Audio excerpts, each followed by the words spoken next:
আরামবাগ বিধানসভার অন্তর্গত মায়াপুর 2 নম্বর গ্রাম পঞ্চায়েতের 154 নম্বর বুথের সদস্যা সুচিত্রা সাঁতরার নেতৃত্বে কয়েকজন সিপিএমের কর্মীরা যোগদান করল জেলার সভাপতি রামেন্দ্র সিংহ রায়ের হাত ধরে তৃণমূল কংগ্রেসে। দলীয় পতাকা হাতে তুলে নিয়ে স্লোগান দিল। দেখুন সেই তথ্য। বিজ্ঞাপন লাইভ করতে এবং যে কোনো রকমের খবরাখবর জানাতে যোগাযোগ করুন নিউজ অগ্নি দপ্তরে 9903070007।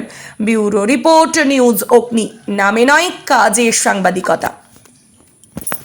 আমি হচ্ছে মায়াপুর 2, নাম হচ্ছে সুচিত্রা সাঁতরা, 154 নম্বর বুথে দাঁড়িয়েছিলাম সিপিআই থেকে।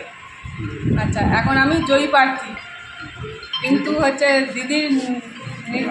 দিদির রাজ্যের নিয়ম অনুযায়ী উন্নয়নের স্বার্থে আমি হচ্ছে তৃণমূল কংগ্রেসে যোগদান করলাম।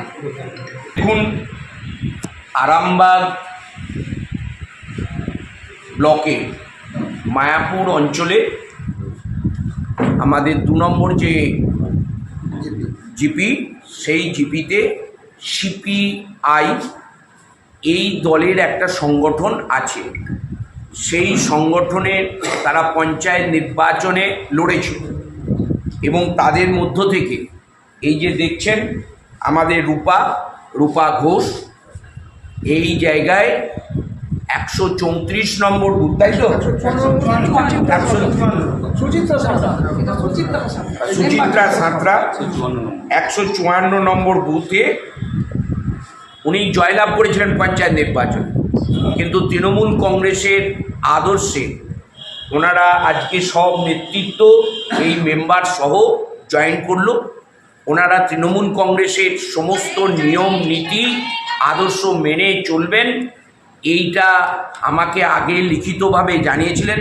এখানে আমাদের জেলা পরিষদের সহকারী সভাপতি কৃষ্ণচন্দ্র সাঁতরা, এখানেতে আমার আরামবাগ ব্লকের সভাপতি শম্ভু বেড়া এবং সহকারী সভাপতি আমাদের রফিক উপস্থিত। আমরা পর্যালোচনা করে আজকে আমরা ওদেরকে সময় দিয়েছিলাম এবং আজকে এই জেলার অফিসে এসে ওরা জয়েন করলো এবং আমরা আমাদের দলের ওনাদেরকে স্বাগত জানিয়ে আমাদের দলের সদস্য হিসাবে গ্রহণ করলাম। তৃণমূল কংগ্রেস জিন্দাবাদ, মমতা ব্যানার্জি জিন্দাবাদ, অভিষেক ব্যানার্জি জিন্দাবাদ,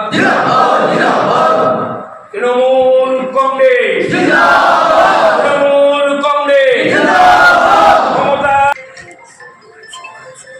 রামেন্দ্র সিংহ রায় জিন্দাবাদ,